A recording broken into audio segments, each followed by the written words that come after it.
الشیطان الرجیم بسم اللہ الرحمن الرحیم وَاعْبُدُوا اللَّهَ وَلَا تُشْرِكُوا بِهِ شَيْئًا وَبِالْوَالِدَيْنِ إِحْسَانًا وَبِذِي الْقُرْبَى وَالْيَتَامَى وَالْمَسَاكِينِ وَالْجَارِ ذِي الْقُرْبَى وَالْجَارِ الْجُنُبِ وَالصَّاحِبِ بِالْجَنبِ وَابْنِ السَّبِيلِ وَمَا مَلَكَتْ أَيْمَانُكُمْ، اور تم عبادت کرو اللہ کی اور اس کے ساتھ کسی بھی چیز کو شریک مت کرو، اور والدین کے ساتھ، قریبی رشتہ داروں کے ساتھ، یتیموں کے ساتھ، مسکینوں کے ساتھ، اور رشتہ دار پڑوسی کے ساتھ، اور اجنبی پڑوسی کے ساتھ، اور پہلو کے ساتھی کے ساتھ، مسافر کے ساتھ، اور اپنے غلاموں کے ساتھ اچھا سلوک کرو۔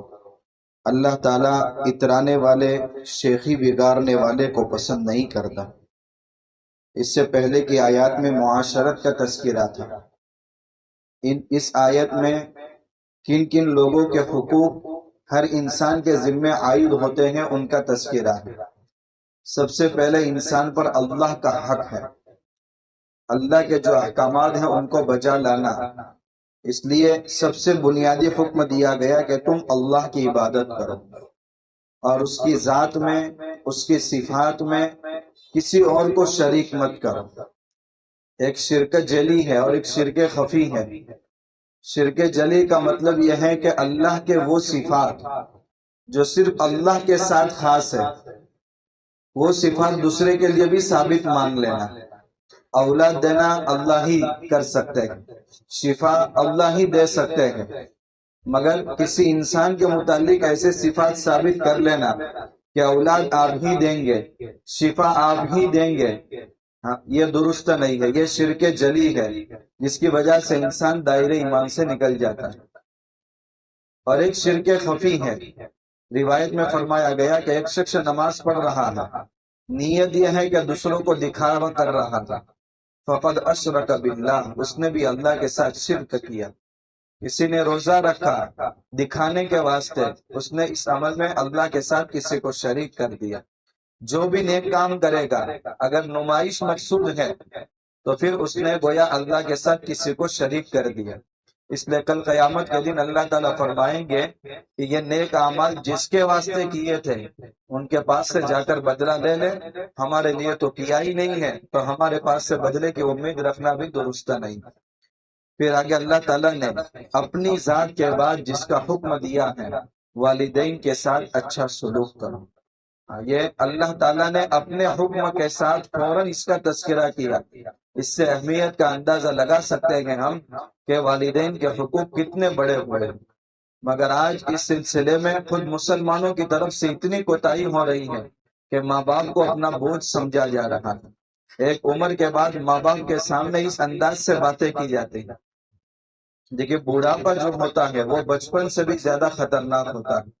بچے کی پرورش آسان ہے، مگر بڑھاپے کی حالت میں جب ماں باپ پہنچ جائے تو ان کی خدمت کرنا بہت مشکل ہو جاتا ہے۔ اس لیے تو اللہ کے نبی صلی اللہ علیہ وسلم نے فرمایا کہ ماں کے قدموں کے نیچے جنت ہے اور باپ جنت کا دروازہ ہے، ان کا بڑا خیال رکھو، کہیں ایسا نہ ہو کہ ان کو چھوڑ کر تم اپنی کئی اور جنت تلاش کرو اور یہ جنت تمہاری ضائع ہو جائے۔ اسلام میں والدین کے حقوق کی اہمیت اس ایسے ہی نہیں بیان کی گئی ہے، مگر آج دیکھا جائے تو اس سلسلے میں بہت کوتاہی ہو رہی ہے۔ امام شافعی رحمت اللہ علیہ، بلکہ نعمان بن ثابت الکوفی رحمت اللہ علیہ، ان کے حالات میں لکھا ہے کہ ان کی والدہ خود جب کوئی مسئلہ معلوم کرنا ہوتا تھا تو خود بیٹا وقت کا اتنا بڑا امام ہے مگر اطمینان نہیں ہوتا تھا بیٹے کی بات سے، تو کہتے تھے میں فلاں عالم صاحب کے پاس جا کر کے مسئلہ پوچھوں گی۔ تو نعمان بن ثابت الکوفی رحمت اللہ علیہ اپنے والدہ کو سواری پر سوار کرتے تھے اور خود نکیل لے کر کے وہاں عالم دین کے پاس پہنچاتے تھے۔ پھر ان کی والدہ ان کے سامنے جب مسئلہ رکھتی تھی تو وہ حضرت وہ مسئلے کا جواب خود نعمان بن ثابت الکوفی رحمت اللہ علیہ سے دریافت کرتے تھے۔ تو حضرت اس انداز سے ہونٹوں سے اشارے سے اس کا جواب دیتے تھے کہ والدہ کو پتہ نہیں چلتا تھا، مگر جو جواب انہوں نے نقل کیا وہ حضرت خود ان کی والدہ کو سناتے تھے۔ تو یہ خود بیٹا اپنی والدہ کو جس سے اطمینان ہو رہا ہے ان کے پاس جا کر کے لے کر جا رہے ہیں، اور وہ جب ان کی زبان سے مسئلہ سنتے ہیں تو ان کو اطمینان ہوتا تھا۔ تو یہ بیٹا جو وقت کا امام ہے، مگر اپنے ماں کو مطمئن کرنے کے لیے جہاں پہنچانا ماں مناسب سمجھ رہی ہے وہاں لے کر کے جا رہے ہیں۔ امام شافعی رحمۃ اللہ علیہ جب گھر میں داخل ہوتے تھے، حالانکہ یہ وہ حضرات ہیں کہ حرم میں جن کے درس ہوتے تھے اور ہزاروں لاکھوں کا مجمع رہتا تھا، صرف ان کی زیارت کے لیے آتا تھا، مگر گھر میں آتے تھے تو والدہ کے قدم چومتے تھے۔ والدہ کہتی تھی کہ آپ تو وقت کے امام ہیں اور میری قدم بوسی کر رہے ہیں۔ کہا میں آپ کے قدم کو نہیں چوم رہا ہوں، میں اپنی جنت کو چوم رہا ہوں۔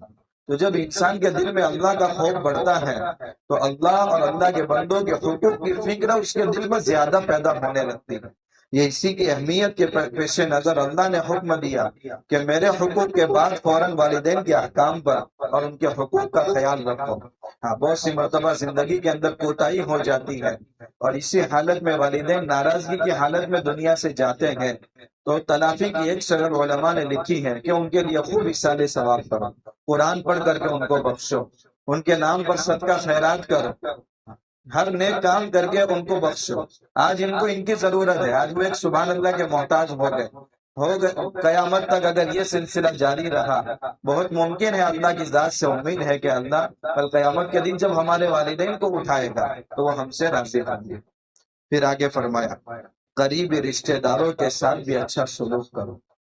آج تو ہماری یہ سٹی کے اندر یہ سسٹم ہی پورا ختم ہو گیا، پڑوس میں کون رہ رہا ہے اس کو بھی ہم نہیں جانتے، 15-20 دن ہو جاتے، ایک مہینہ ہو جاتا ہے مگر پتہ ہی نہیں چل رہا کہ کون ہے۔ اور رشتہ داروں کی رشتہ داریاں آج باقی نہیں۔ آج ہمارے سماج میں جو بوڑھے ہیں ان کو پوچھو کہ وہ کہاں کہاں کی رشتہ داری پشتوں کی تلاش کر کے بتاتے ہیں، مگر ہماری نوجوان نسل کو یہ معلوم ہی نہیں ہے کہ وہ رشتے میں ہمارے کیا لگتے ہیں۔ آج تو بہت دور کا رشتہ نزدیک کا رشتہ بھی دور کا سمجھا جا رہا ہے۔ رشتہ داروں کے ساتھ اچھا سلوک کرنے کا حکم یہ خود اللہ کی طرف سے ہے۔ یتیم، مساکین یعنی غریبوں کے ساتھ اچھا سلوک کرنا یہ بھی اللہ کا حکم ہے۔ پھر آگے فرمایا پڑوسی کا بھی خیال رکھو۔ پڑوسی دو قسم کے ہیں، ایک پڑوسی ایسا ہے جس کے ساتھ رشتہ داری بھی ہے اور پڑوس پن کا بھی تعلق ہے، تو اس کا حکم الگ بیان کیا کہ اس کے تو دو حل ہیں، ایک تو رشتہ داری کی وجہ سے اور ایک پڑوسی ہونے کی وجہ سے۔ پھر آگے فرمایا گیا دوسرا پڑوسی ایسا ہے جو پڑوسی ہے مگر اجنبی ہے، یعنی اس سے تمہارا کوئی رشتہ نہیں ہے، اس کا بھی خیال رکھو، کوئی اچھی چیز بن جائے ان کے گھر میں بھیجو۔ ہاں، کبھی کبھی ایسا ہوتا ہے کہ ہمارے قریب میں پڑوسی جو رہتا ہے وہ ایسا پردیسی آدمی ہے، کسی گرد شہر میں آیا ہے مگر بیماری کے ایام چل رہے ہیں یا گھر میں انتقال ہو گیا ہے اور ان کے سارے رشتہ دار بہت دور کے ہیں، تو گھر میں اگر میت ہو جائے تو کھانے کا انتظام نہیں ہوتا۔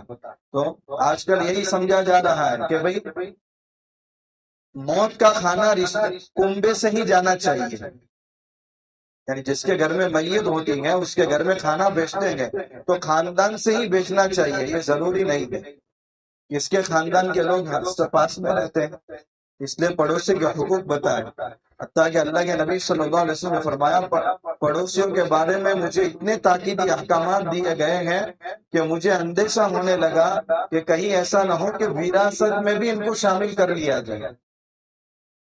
پھر آگے اللہ تعالیٰ نے فرمایا وَالصَّاحِبِ بِالْجَنْبِ، ایک تھوڑی دیر کا بھی پڑوسی ہے اس کا بھی خیال رکھو۔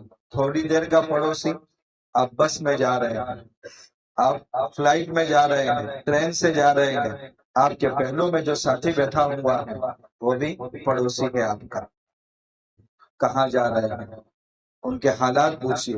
مسجد میں آپ بیٹھے ہوئے نماز کو آئے ہیں، کوئی ساتھی ہے آپ اس کے بارے میں پوچھیے کیسی زندگی بسر ہو رہی ہے، نمازوں کے تعلق سے آپ کی کیا حالت ہے، آج پورے دن میں قرآن کی تلاوت ہوئی یا نہیں ہوئی ہے، آپ کے والدین کس حال میں ہیں، آپ بیمار ہیں تو آپ دوائیوں کا کیسے انتظام کرتے ہیں، آپ غریب ہیں آپ کے خرچے کا انتظام نہیں ہو پاتا تو آپ کیا کرتے ہیں۔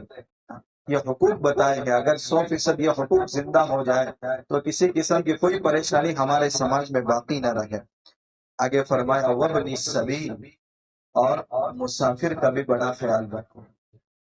مسافر اپنے وطن سے دور ہوتا ہے، وہ ایک پردیس کے اندر آ جاتا ہے، جب پردیس کے اندر آ جاتا ہے تو اس کا کوئی بھی نہیں ہوتا، یہ صرف اس کا اسلام ہی ہے اور مسلمان ہی، یہ دینی اخوت ہی اپنا بھائی چارگی جگاتی ہے کہ بھئی یہ مسافر ہے، نہیں معلوم کہ صبح کے کھانے کا انتظام ہوا یا نہیں ہوا، شام کے کھانے کا انتظام ہوا یا نہیں ہوا، رات میں سونے کا انتظام کہاں ہے۔ بہت سی جگہوں پر تو آج مسافر کا یہاں آنا منع ہے، نہیں سٹیوں میں تو باقاعدہ مسافر خانے ہونے چاہیے، بلکہ ہماری طرف سے اس کا انتظام ہونا چاہیے۔ کوئی مسافر ہم کو نظر آ رہا ہے فوراً پوچھے بھائی آپ کے کھانے کا کیا نظام ہے، رات میں آپ کہاں سوئیں گے۔ ہاں، ہمارے پاس اس کا انتظام نہیں ہے، مگر شہر میں جہاں اس کا انتظام ہے، کہ جہاں مسافروں کے لیے کھانے کا نظم ہوتا ہے، سونے کا نظم ہوتا ہے، ہم رہبری کے ذریعے وہاں تک پہنچا رہے ہیں۔ یہ بھی ہمارا یہی حکم پر عمل ہے کہ مسافر کے حقوق کا ہم نے خیال رکھا۔ پھر آگے فرمایا وَمَا مَلَكَتْ أَيْمَانُكُمْ، اپنے غلاموں کے ساتھ بھی اچھا سلوک کرو۔ آج نوکروں کے ساتھ کیا سلوک کیا جا رہا ہے؟ ہاں، مینیجر ہیں ہم، اور کچھ حضرات ہیں جو ہمارے ہوٹل میں کام کر رہے ہیں، لیکن ان کے ساتھ جس انداز سے گالی گلوچ ہوتی ہے، جو ان کے بارے میں گندی سوچ ہوتی ہے۔ حضرت ثمامہ بن اسال رضی اللہ تعالیٰ عنہ، اللہ کے نبی صلی اللہ علیہ وسلم کی جو مسجد تھی مسجد نبوی، اس میں قیدیوں کو لا کر کے ستون سے باندھا جاتا تھا، صحابہ جو کھاتے تھے وہی کھلاتے تھے، جو پہنتے تھے وہی پہناتے تھے غلاموں کو۔ ثمامہ بن اسال رضی اللہ تعالیٰ عنہ نے تیسرے دن جب ان کو چھوڑ دیا گیا، اس کے بعد انہوں نے اسلام قبول کیا، تو ان سے پوچھا گیا ارے پہلے دن آپ قید میں تھے، دوسرے دن بھی قید میں تھے، تیسرے دن بھی قید میں تھے، آپ اگر اسلام قبول کر لیتے تو آپ کو پہلے دن چھوڑ دیا جاتا، آپ کو چھوڑا گیا اس کے بعد اسلام قبول کیا گیا۔ تو انہوں نے جواب دیا کہ میں صرف اسلام کو اس لیے قبول کروں کہ مجھے رہائی مل جائے۔ اتنا صاف شفاف مذہب میں نے 3 دن تک دیکھا ہے کہ ان کی ادائی کیا ہے، یہ کتنے ہمارا خیال رکھنے والے لوگ ہیں۔ جب مجھے آزاد کیا گیا اب میں آزاد ہو گیا، اب میں دل سے اسلام قبول کر رہا ہوں کہ ان حضرات کا رویہ کیا ہے، خود بھوکے ہیں مگر ہم کو کھانا کھلا رہے ہیں، ہمارے کپڑے پر جو ان کے بدن پر ہے ان سے ہمارے کپڑے اور ہمارا کتنا خیال رکھا جا رہا ہے کہ نہ ہمیں کوئی مجبور کیا گیا، کلمہ پڑھانے پر بھی مجبور نہیں کیا جا رہا ہے۔ وَمَا مَلَكَتْ أَيْمَانُكُمْ، اور یہ اللہ کے نبی صلی اللہ علیہ وسلم کی آخری نصیحت بھی تھی۔ حضرت عائشہ رضی اللہ تعالیٰ عنہ فرماتی ہیں کہ جب حضور اس دنیا سے تشریف لے جا رہے تھے میرے دامن میں آپ کا سر تھا اور آپ کے ہونٹ نہیں ہل پا رہے تھے سکرات کی وجہ سے، مگر یہی الفاظ آپ کی زبان سے نکل رہے تھے الصلاۃ وما ملکت ایمانکم۔ اے میرے صحابہ کی جماعت، اے میری امت کے ایک فرد سے میرا خطاب ہے کہ نمازوں کا خیال رکھنا اور اپنے غلاموں کا بڑا خیال رکھنا، اپنے ماتحتوں کا بڑا خیال رکھنا۔